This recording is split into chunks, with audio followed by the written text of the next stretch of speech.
Hello, everybody. Thank you for joining us today. We're going to touch on a few topics all relating to feline pain, osteoarthritis, recognizing it, and how to manage it successfully.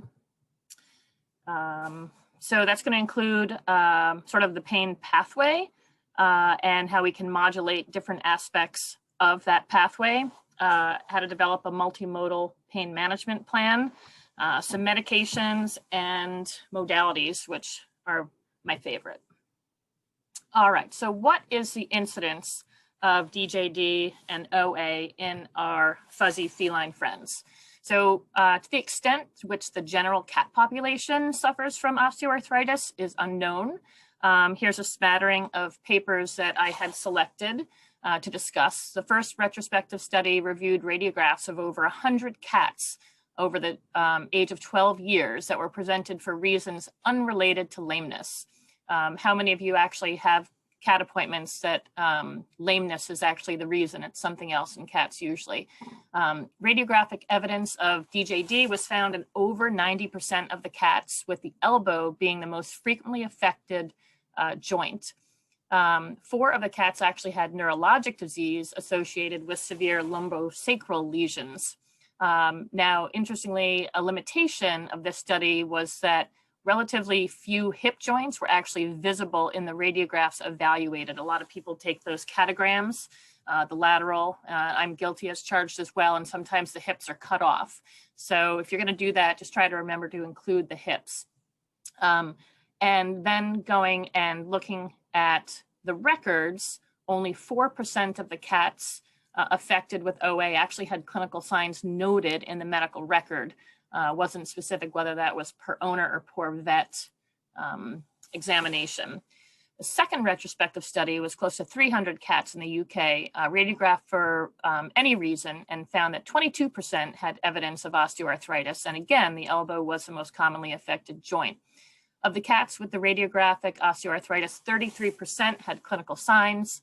And again, in many cases, there was no evidence of OA in the patient's medical record. So this suggests there's a correlation between, there's no correlation between radiographic and clinical osteoarthritis, and it goes unobserved by owners and or unrecorded by veterinarians. And I think this is one of the things that is missing. Everybody is curbside. People are starting to let people back into the building, but that's one thing that probably is lost in translation. And so it takes a really good history from whoever is doing that. Where I moonlight, my technicians go out and talk to the owners. So it's really training them how to do a very good history, especially in sort of an ambiguous presentation, as most cats present ambiguously many times. The third study, evaluation of radiographs from a hospital population of over 200 cats in the UK, found a prevalence of radiographic signs of osteoarthritis in close to 34%. The prevalence of signs of the appendicular joint of osteoarthritis was over 15%, and of these cats, only 6 had clinical signs of lameness noted in the medical record. Duncan LaSalle found that out of 100 randomly selected cats from age 6 months to 20 years, randomly selected from a single practice. There were over 640 cats.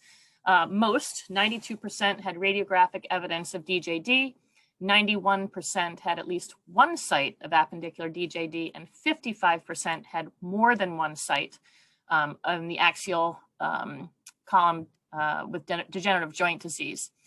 Affected joints in descending order in this study were hip, stifle, tarsus, and elbow. And interestingly, the thoracic segment of the spine was more frequently affected than the lumbosacral segment.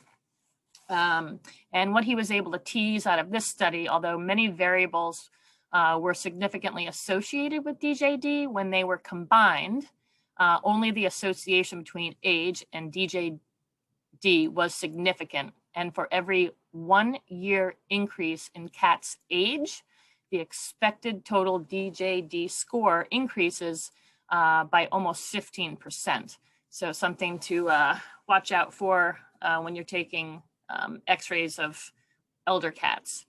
And the last study was a prospective study And the inclusion criteria for this was the historical evidence and/or clinical signs of osteoarthritis together with radiographic evidence of osteoarthritis. These patients were treated with analgesics. And again, they found that the elbow, 45% of the time, and the hip, 38% of the time, were the most frequently affected joints. These cats usually presented for alterations in both the ability to jump, over 70%, and the height of the jump were the most frequent signs of disease. And this is something that my background, way back when, being an internist, just made sense. Owners were like, can't jump up on the counter anymore. I used to keep the cat food up there, but now Chloe can't jump, so I'm gonna move the food bowl down to the floor.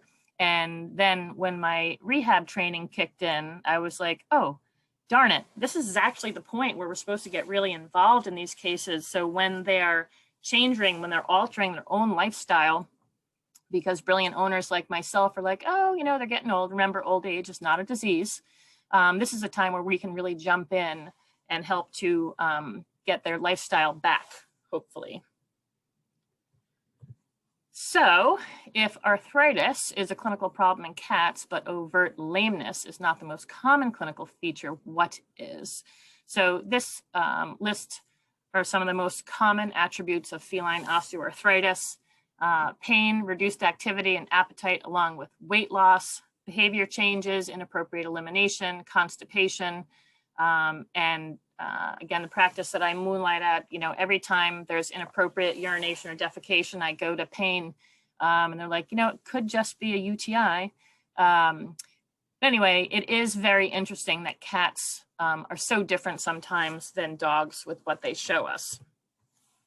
So when you think about behavior, it is actually the key to assessing pain in these kitties. With pain assessment, you're either going to see loss of normal behaviors, development of new behaviors, or behavior problems. So if the cat has a change in its normal behavior, it's usually related to pain, illness, or a behavior problem, usually last, related to stress. This is another list of common signs of cat pain, and you can see here it really spans the gamut here of what they can present with. So in dogs, we're always talking about hip dysplasia. In cats, hip dysplasia was first reported in the 1970s, and more recently, studies have shown radiographic evidence varying from 7 to 32%. That is my last cat, Steely Bones, who lived, I think, to about 14. Purebred cats have a higher incidence of hip dysplasia, about 12%, compared to the typical domestic short hair. Unfortunately, the role of genetics in hip dysplasia in the cat is not well defined. As in dogs, hip arthritis can develop secondarily to hip dysplasia and also to joint trauma, such as luxations, acetabular fractures, and inevitably leads to pain and loss of function. Also, I think we're all taught in vet school and orthopedics, cat gets hit by a car, or, something happens, stepped on back leg, the owners can't afford good treatment. Cat in a box equals, healed limbs and maybe a pelvis, but down the line, these cats are probably going to be really uncomfortable and develop dysplasia and significant pain and arthritis. Let's see. Again, typically clinical signs of hip dysplasia, hip osteoarthritis would include behavioral changes such as inactivity, reluctance to jump, etc. Also, a lot of these cats, I am a Persian addict, and these guys are so fluffy, it's really hard to judge muscle atrophy, but it is worth just feeling up and down the spine. Make sure you can't really feel those, the wings of the vertebra. They only can feel the top of the dorsal spinous processes. And I always laugh when people say, yeah, do a physical exam and range of motion in a cat, which I can get away with a couple joints, but after a few minutes, the cat is not having any of it.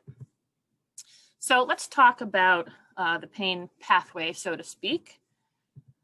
First, here's a painful stimulus, and excuse my cartoons. Then transduction occurs when afferent nerve endings translate noxious, so that can be mechanical, thermal, chemical, traumatic stimuli into nociceptive action potentials. These afferents are classified as either A beta, which are the large myelinated responders, or A delta, which are the smaller, faster myelinated responders. And third are the C fibers, the slow, unmyelinated responders. Impulses are then transmitted to the dorsal root ganglion, then to the gray matter of the spinal cord, to the sensory tracts in the brain. And I always like to go back to these remedial slides just because it helps me remember that in all aspects of these areas, we can target our treatment. All right, modulation is changing, either dampening or usually amplifying pain signals, and it takes place primarily in the dorsal horn of the spinal cord. The integration, processing, and recognition of sensory information occurs in multiple areas of the brain. The reticular activating system integrates the sensory experience and mediates the motor, autonomic, and endocrine responses. The gray matter transfers painful information to the thalamus, hypothalamus, and relays for descending modulation, which is also a very important in chronic pain syndromes. Thalamus transfers info to the cerebral cortex and the limbic system. So why, again, am I mentioning this? Because it helps us to use a multimodal pain management plan for these guys. So with transduction, we can use local anesthetics, nonsteroidals, intra-articular injections, and these can help interfere with transduction of the painful stimuli. Then in transmission, we can use local anesthetics again. Alpha-2 agonists can interfere with transmission. Modulation, we can use opioids, nonsteroidals, NMDA receptor antagonists, and tricyclic antidepressants. And then for perception, we can use opioids, alpha-2 agonists, inhalants, sedatives, and tranquilizers. These can all interfere with perception. All right. So when joint inflammation develops, the release of inflammatory mediators such as prostaglandins and nerve growth factor render peripheral nociceptors hyperexcitable, resulting in peripheral sensitization. Peripheral sensitization represents a reduction in threshold and an amplification in the responsiveness of nociceptors that occurs when the primary sensory neurons are exposed to inflammatory mediators and damaged tissue. Cytokines are released, bone cells release proteases and cause lysis and degeneration of the synovium. The sustained nociceptive input from the periphery to the spinal cord contributes to the development of central sensitization, characterized by increased membrane excitability, facilitated synaptic strength, and decreased inhibitory mechanisms. And this is when we really want to try to prevent central sensitization. So another sort of treatment class to target. Neurons in the spinal cord become hyperstimulated, increasing pain signals to the brain and thereby increase pain sensation. In the dorsal horn, one key component of central sensitization is alteration of the NMDA receptor. All this contributes to the phenomena of allodynia and hyperalgesia, which are the hallmarks of maladaptive pain, the pain that we don't want. Maladaptive pathologic pain, represented by these conditions, outlasts the normal healing time of an acute painful process and actually serves no biological purpose at all. So let's touch on the AHA AAFP management guidelines. In cats, lack of grooming might not be as obvious as hissing, aggressive behavior, or vocalizing, but as I mentioned before, cats mostly only show subtle signs of pain, which is different than most dogs. Unfortunately, this means that many cats go untreated. The common altered physiological parameters such as heart and respiratory rate, Increased body temperature and blood pressure can also indicate many other problems, leaving osteoarthritis and pain sort of lower on the list. The key indicator to recognizing pain is observing behaviors, comparing them to normals or typicals. So there's some acute pain scoring. This is a Colorado State University Feline Acute Pain Score. It's not validated, but I find that in practice, especially busy practices, and now a lot of our time is spent doing many more phone calls to owners, telemedicine, running out to cars, etc., that just tacking up one of these sheets on a cage after a spay, neuter, or any other type of surgery helps everybody stay sort of on top of what's going on with that feline.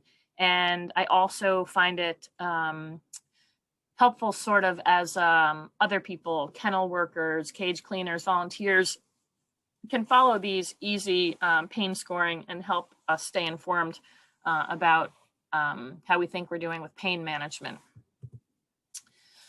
In cats, there's a current assessment tool, the UNESP Batu-Katu Multidimensional Composite Pain Scale. The demonstration video and scale are accessible online and actually includes 10 indicators of pain scaled numerically.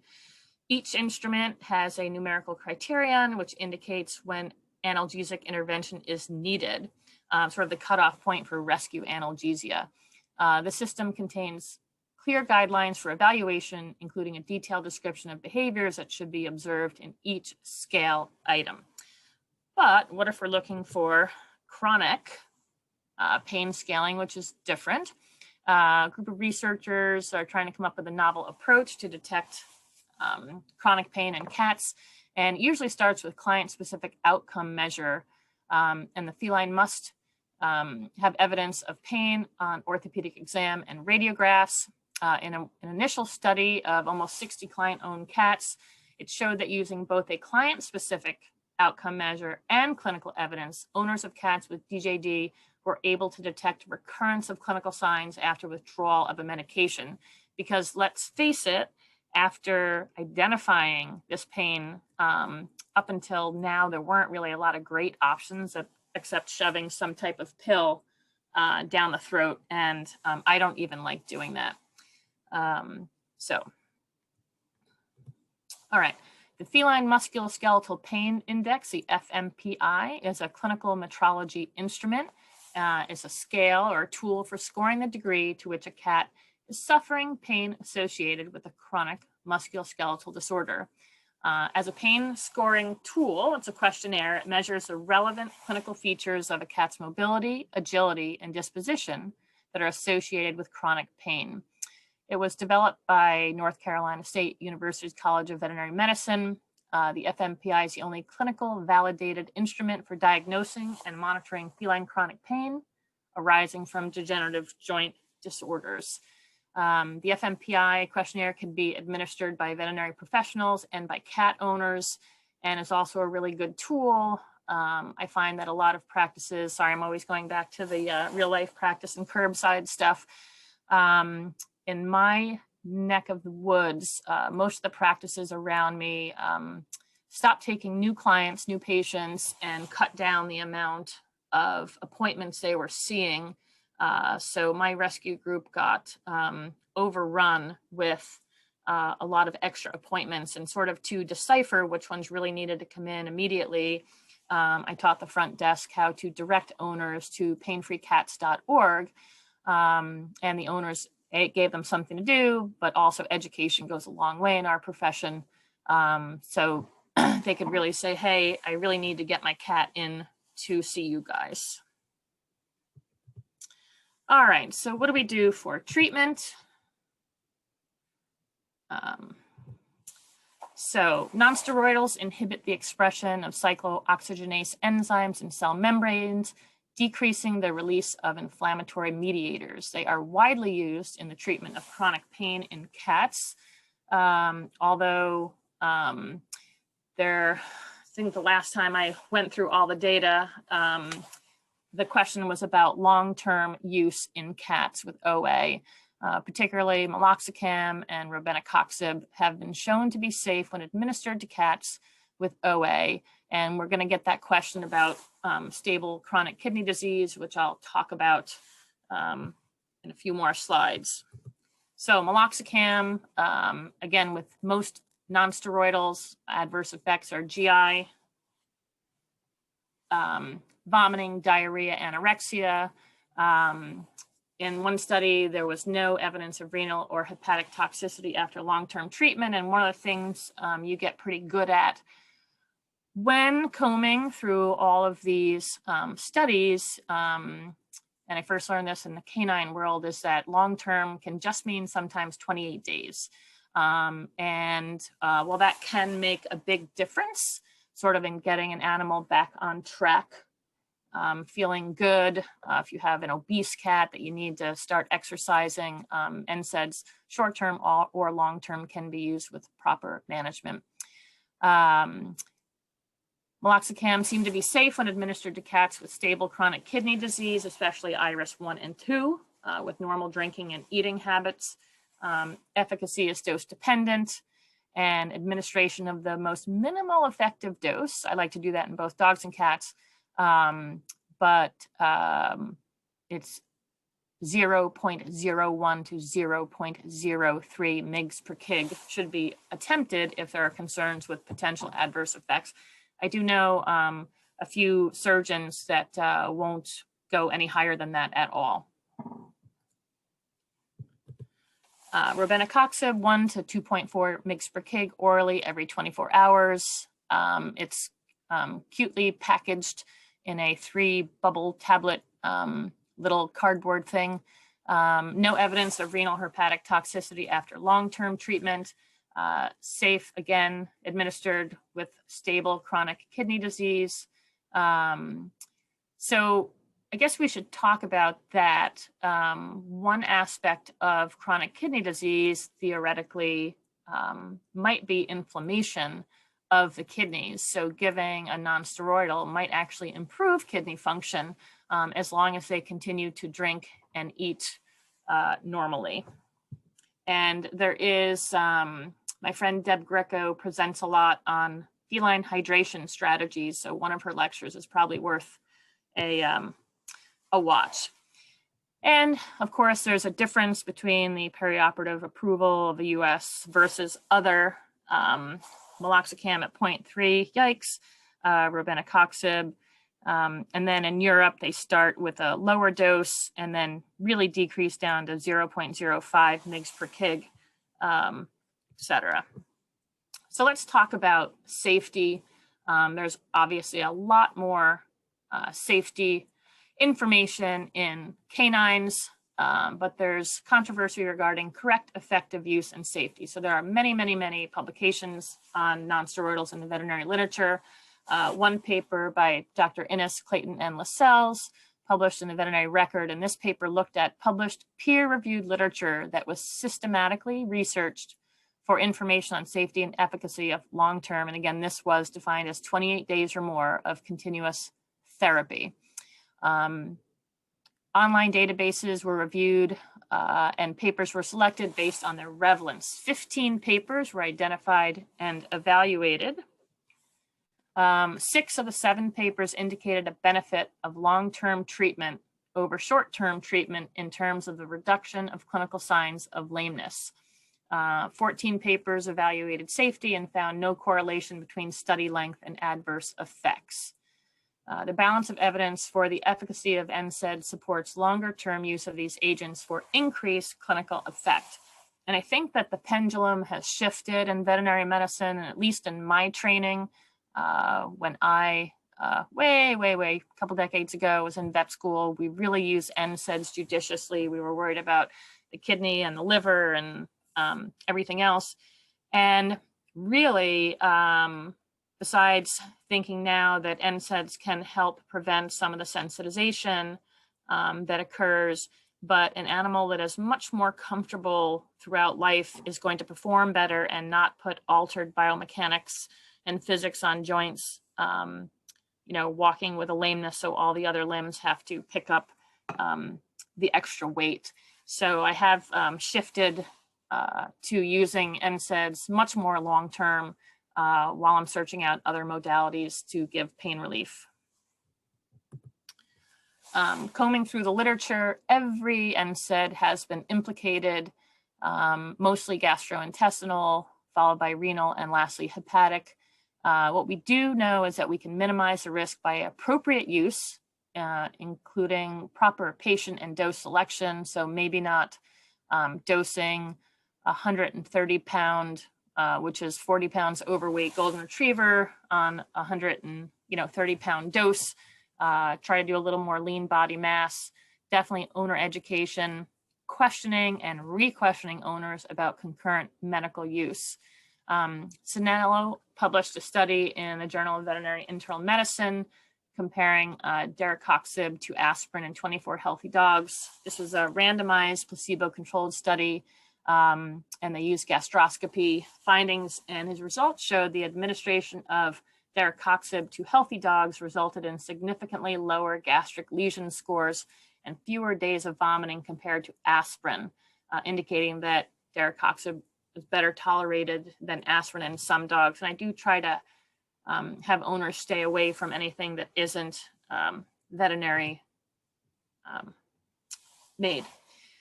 Duncan Lascelles published his findings regarding daracoxib causing gastrointestinal perforation, yikes, in 29 dogs. But what he found was interesting. 16 of the 29, so over half of the dogs receiving daracoxib with GI tract perfs had received the drug at a dosage higher than what was approved. And 26 of the 29, so 90%, had received daracoxib at a also higher dosage and corticosteroid other than an NSAID within a very close time. So find out who is managing these patients at home. If one person's doing the morning, one person's doing the afternoon or evening treatment, so to speak, make sure everybody's on the same page. They're just getting one, what they're supposed to be getting, etc. In dogs, the first clinical sign is, literally slowing down and eating, not necessarily anorexia and or vomiting, which occurs later. All right, so a review of the FDA hotline calls, according actually to the owners, and of course, with so much going on, and let's face it, 20 years ago in practice, owners weren't on their cell phones. They came in for an appointment, and they listened to what you were saying. Now half the time they're answering a text message, taking a cute photo, doing something. So really get them to pay attention. So NSAID associated adverse effects was that veterinarians actually failed to follow recommended label precautions. So 23% of owners stated that their veterinarian never discussed any adverse effects of the medication. 22% say their veterinarian didn't give them the client information sheet provided by the pharmaceutical company with each vial of medication. I didn't even know they existed. 14% said the veterinarian dispensed the NSAID in containers that were not the original and intended packaging, denying owners of information. And I think a lot of this is different from state to state. So you'll have to, nobody's going to go and just buy 100 Rimadyl right off the bat. Just be cognizant if there's any information that comes along with the medications that you give them to the owners. And I find also, especially during this curbside service, that the more that is printed on paper and handed to them, at least that's another method of trying to get them to pay attention. 4% stated that pre-administration blood tests were not performed, and we're supposed to actually test liver and kidneys before, then give the NSAID, and then recheck a couple weeks later. I know a lot of people have been strapped for money during COVID, so it's just really a conversation. and definitely writing down in the record that the owners declined this stuff, at least if they can't come in for the blood test, having someone call and follow up saying, you know, yes, the dog or cat is eating well, drinking well, no vomiting, etc. And then most commonly, the days, day 14 to 30 after first administration was when the first side effects cropped up. So we'll just go back to talking about NSAIDs and kidney disease. Chronic kidney disease obviously is very common in older cats. So many cats have comorbidities, DJD, CKD, sometimes heart issues, sometimes thyroid. Renal function is partially dependent on prostaglandins, which regulate vascular tone, intrarenal blood flow, electrolyte, and water homeostasis. So the risk of renal damage following NSAID use is considered to be the highest in animals that have concurrent hypovolemia or hypotension. So another aspect is if you're having that cat who might be on some low-dose meloxicam coming in for a dentistry, make sure that their blood pressure stays pretty good. Hopefully it doesn't drop when you're during induction. They don't have prolonged hypotension. So for this reason, chronic kidney disease is listed as a contraindication or warning on all NSAID data sheets. But in some laboratory work in healthy cats, it showed that NSAIDs were not inherently nephrotoxic. Building on the earlier work of Ganu, Gowan et al. Examined the effects of long-term meloxicam administration on renal function in cats with and without pre-existing chronic kidney disease using a group of age and iris match control cats from the same clinic. So a little review. Iris stage 1 has inadequate urine concentrating ability, no azotemia. Stage 2 have clinical signs associated with chronic kidney disease, and stage 3 has many clinical signs. So the study concluded, based on serial monitoring of serum chemistry, urinalyses, and body weights, which are also really, really important, that long-term therapy, and that dose that they used was, the median dose was 0.02 mg per kg. So meloxicam can be administered safely to aged cats with chronic kidney disease, provided they are clinically stable and monitored carefully.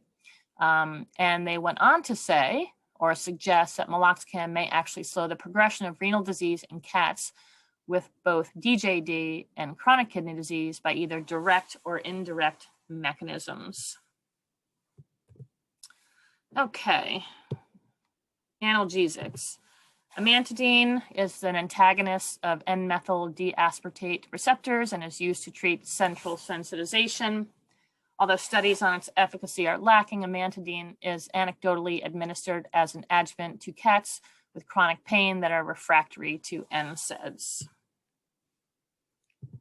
Gabapentin is a calcium channel blocker that reduces neuronal excitability. It decreased hypersensitivity in research cats with OA when administered at 10 mg per kg every 8 hours for 30 days. In client-owned cats, treatment with gabapentin, 10 mg per kg every 12 hours for 2 weeks was compared to placebo, and the cats receiving gabapentin showed improved owner-identified client-specific outcome measures, but also decreased motor activity because a lot of those have that sedative effect in the beginning, which you have to warn the owners about or they freak out. Amitriptyline is a tricyclic antidepressant acting mainly via inhibition of serotonin and norepinephrine reuptake, thus reinforcing inhibitory mechanisms of pain. It improved clinical signs in most cats with severe recurrent idiopathic cystitis when administered at 10 mg per day for 12 months. In other studies, they have used 5 or 10 mg per day for 7 days. No efficacy was observed, likely because of the short duration of treatment. In people, actually, they usually prescribe this for a minimum of 4 weeks. So take with that what you will. Meropitant, the hero of veterinary medicine, Central antiemetic indicated for the treatment of acute canine and feline vomiting, which is often a post-surgical sequela and contributor to pain burden.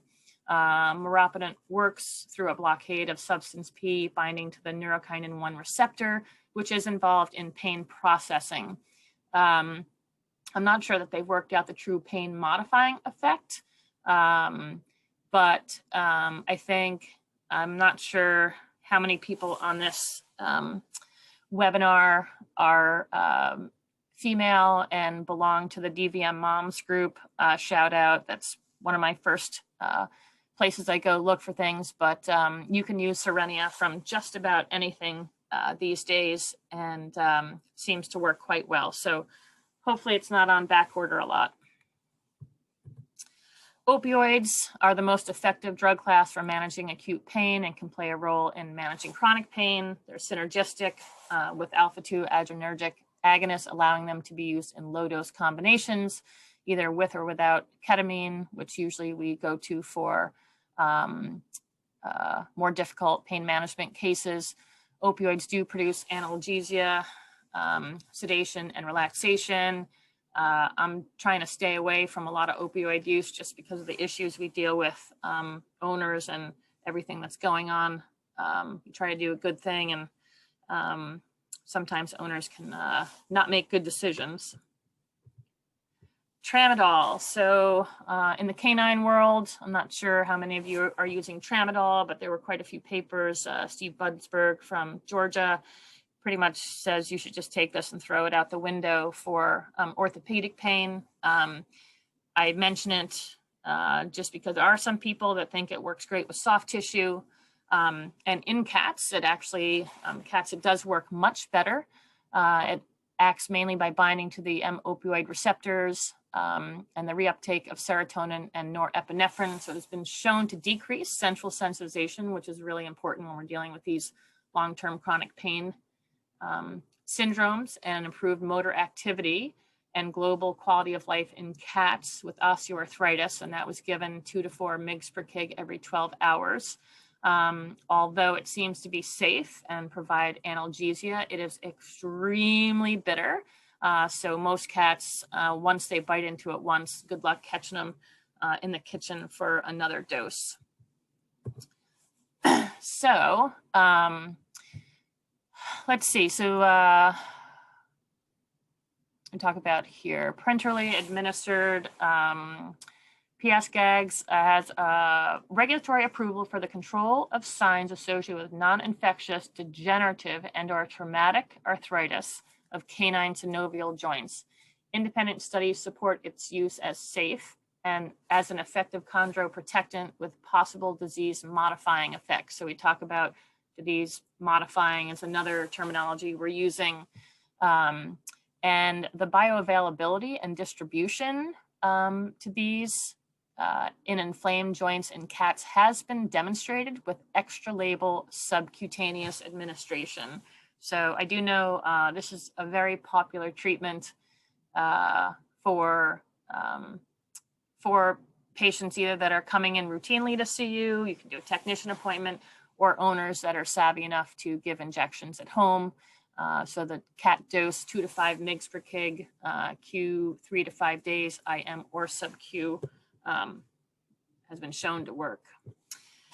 Feline specific anti-nerve growth factor antibody is a promising therapy in the management of chronic pain. Nerve growth factor contributes to peripheral and central sensitization, and its concentrations are increased in chronic painful conditions, including OA and neoplasia. In a pilot study in cats with OA, a single treatment with feline-specific anti-nerve growth factor antibody administered subcutaneously increased motor activity and improved client-specific outcome scores for 3 to 6 weeks. All right, glucosamine, a precursor of glycosaminoglycans, the word that I could not think of to pronounce before, sorry.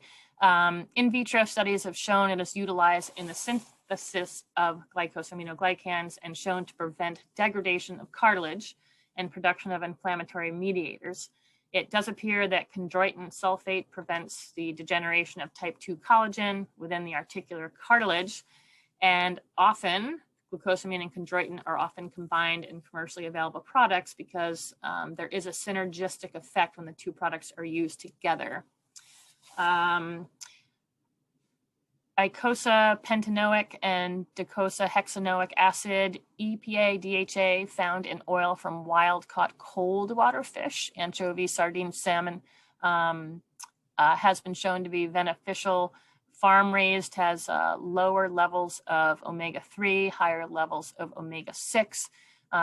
They support heart health, joint, skin, coat, nervous system, but you have to use all sort of different doses for these. And then again, since these are supplements, they're not overly regulated by the FDA.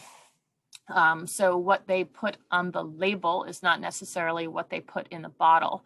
I do like veterinary recommended solutions because they tell you where they get all of their ingredients. Every bottle is coded where you can tell exactly where those fish came from, what's going on. They also do research on all of their products.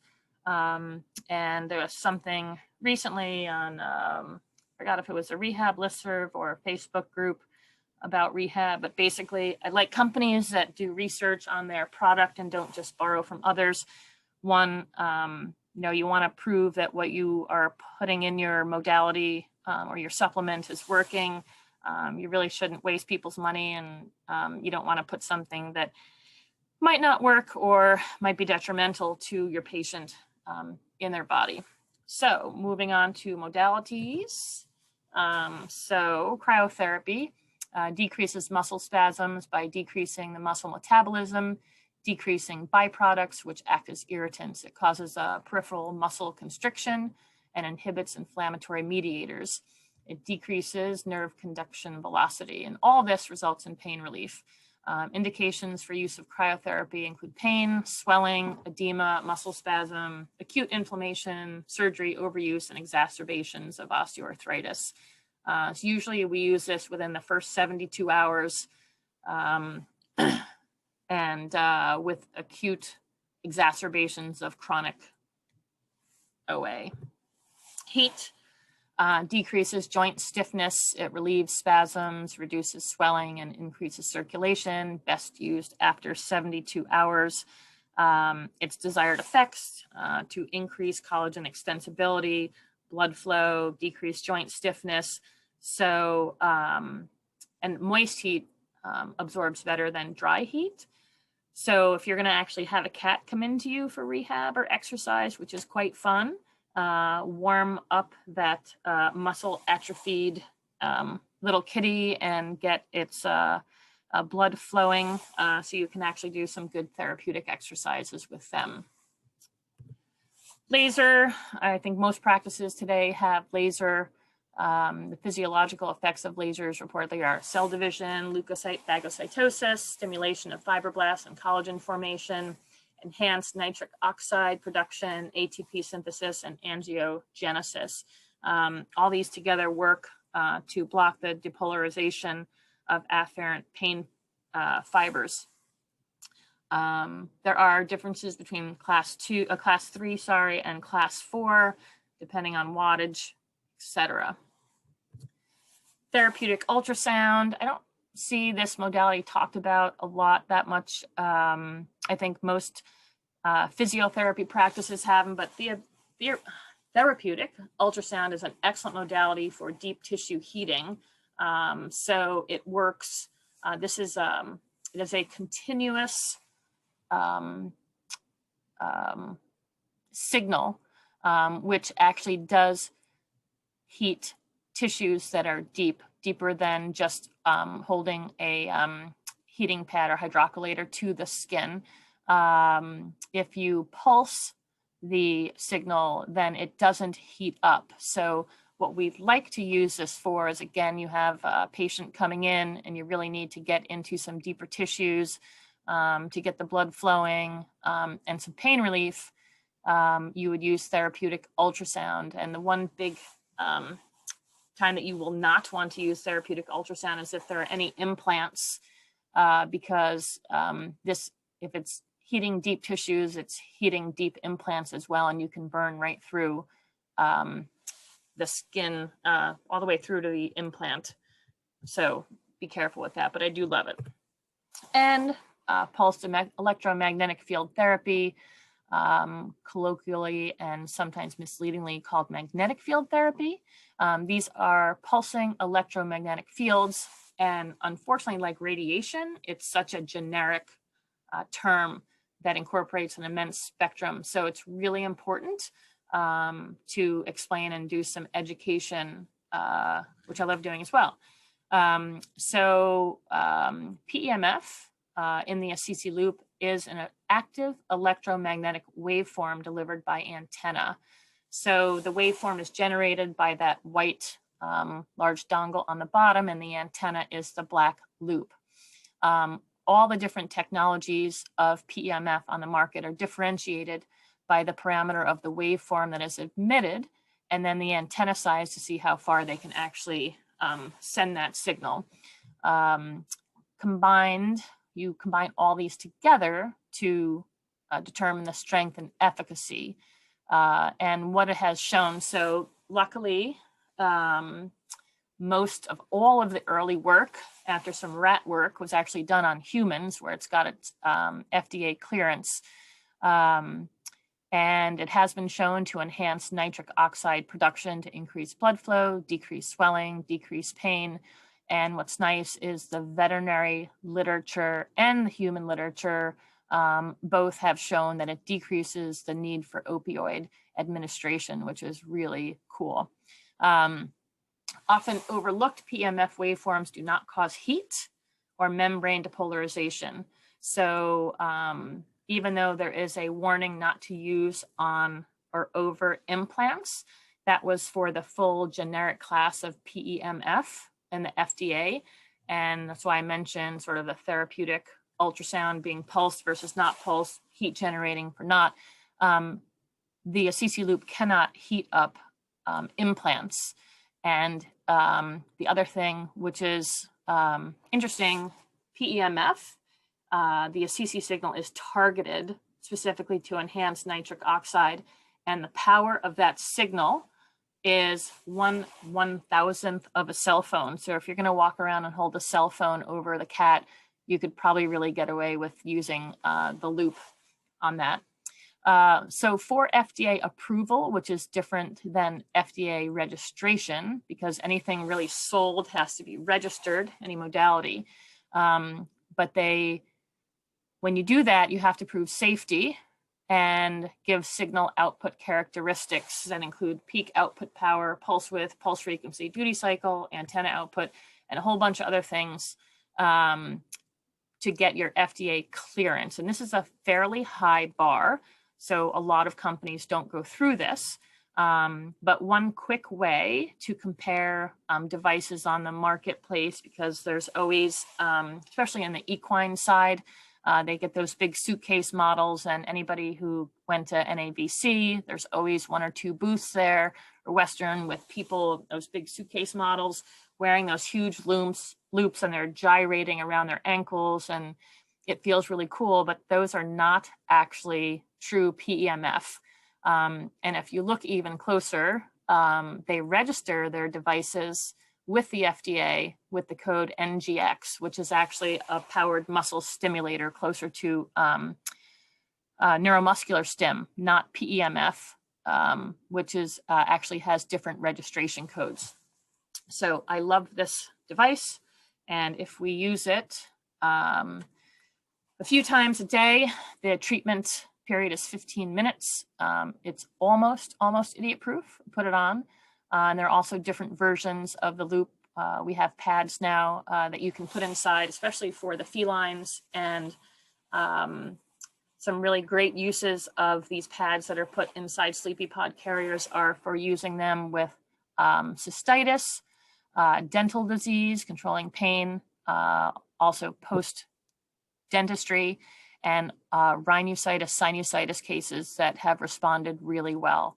also a couple cases of pancreatitis. So worth it if you guys are struggling for another treatment option for the finicky felines. Electrical modalities also used for OA patients. Transcutaneous electrical nerve stimulation provides pain relief by stimulating cutaneous pain fibers. TENS is effective through a gate control or counter irritant mechanism. A large number of benign stimuli compete with the painful stimulus originating and around the arthritic joint. TENS has proven benefits in decreasing pain in OA patients. I love it for my own back pain. Neuromuscular stim is used for muscle strengthening, and it has some benefits. You can actually use it in some of those muscle-wasted cats to use strengthen specific muscles in OA patients with severe joint pain or disuse atrophy. Land treadmill, you could use it walking forward, walking backwards. You can use it for strengthening, re-education. Some of these cats that really have arthritic back ends and some neurological disease, you can re-educate with the stimulation of the tread going underneath. Endurance and conditioning. About the underwater treadmill, I've lost touch with this fat cat, the 31-pound cat that made the headlines earlier last year. The warm water helps to increase range of motion, prevents pain. It helps to create elasticity of soft tissues.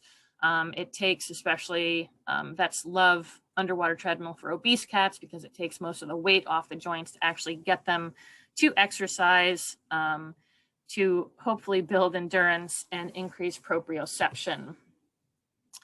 So therapeutic exercise, we'll go through some quickly. Just taking a simple scrunchie to the foot. So you see Steely Cat is modeling, and you can put the scrunchie on the affected leg. So again, going back to almost all cats have arthritis of the elbow. Put that scrunchie on, and that cat will move that leg around to try to get the scrunchie off. So that's one way to use a scrunchie. The other way is if the cat is standing on all fours, you put the scrunchie on a non-affected limb, and that will make them lift that leg and put more weight onto all the other ones. Something simple as wheelbarrow to get them to use those front limbs, those cats that don't want to jump up on the counter to get food. And that's another thing I forgot to mention. I should have stuck a video in here, but cats, when they are first starting that slippery slide of not wanting to jump up on the counters, also a lot of it is not wanting to jump down off the counters because they're going to really land like a thud on their front limbs. So you see a lot of cats when they're starting to develop arthritis in the front limbs especially, instead of just hopping down without thinking about it, they actually start sliding their front feet. They're a little trepidatious getting to the edge, and then they really slide their paws down the side of the cabinet as much as possible before they have to make that leap off the counter. This is advanced if they have good core stability, but most every cat would love to jump up and get some fresh chicken. A Bosu is very good. So a Bosu is this sort of half-inflated plastic disc, and the nubs actually can help re-educate, giving neural impulses from the paw pad up to the brain, saying, hey, you have feeling down here, and then just wobbling on that Bosu can help build core strength, which is important in cats and dogs. And this is just the happy butt rub dance, I think it's called. Just she's not really pulling on the tail, she's just holding him straight and then just petting him on a spine, so he will actually try to move and gyrate all the different vertebra in his spine.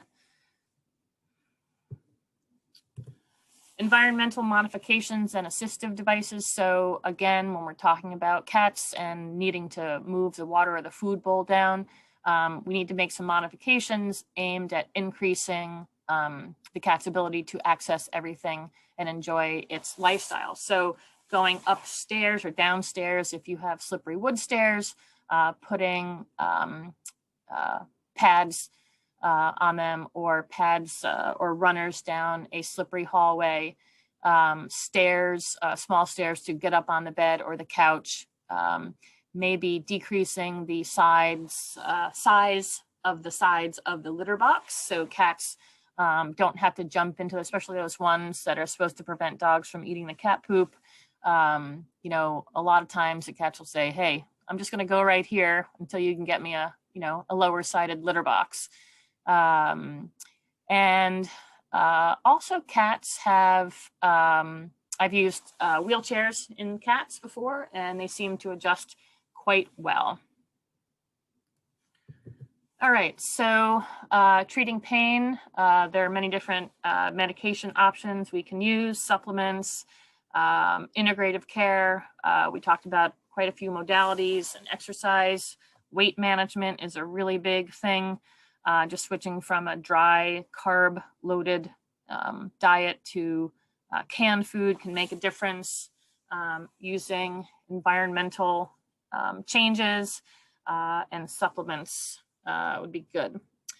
So I think I am pretty much out of time. I was going to do a quick case study, but I can do that at another time. So I'm just going to fast forward to the end slide. Whoop. Sorry. You can get a cat to exercise. I'll just play this quick video because you can train a cat to do many things. This cat had FHO. He was in an accident. But anyway, this cat loved to work for a Sharpie pen of all things, not so much the treats. Anyway, all right, we talked about our OA and pain treatment plan. And this is one of my cats and one of my dogs long ago. If we can get him to give him the right hook or the left hook, the cat feels better and the dog walks away.